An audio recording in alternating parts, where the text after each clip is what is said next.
Aktibong nakiisa ang Maguindanao del Sur Police Provincial Office sa isinagawang Local Legislative Executive Development Advisory Council meeting na layuning ipagbayuhin ang ugnayan ng mga lokal na opisyal at mga tagapagpatupad ng batas sa lalawigan.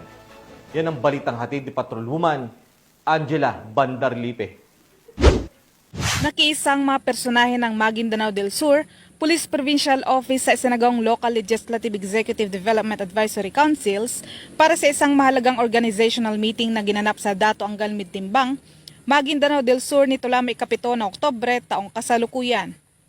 Ito ay personal na dinaluhan ni Police Colonel Sultan Salman Sapal, Provincial Director ng Maguindanao del Sur, Police Provincial Office, katuwang Provincial Governor ng Maguindanao del Sur, LGU, at iba pang stakeholders.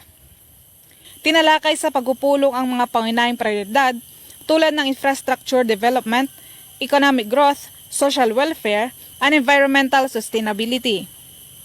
Ang pagpupulong na ito ay isang mahalagang hakbang tungo sa pagkakaroon ng nagkakaisang pamahala at pag-unlad ng komunidad at upang matiyak na ang mga programa at proyekto ay tumutugon sa pangailangan ng mga mamamayan upang magkaroon ng isang malusog na pamayanan.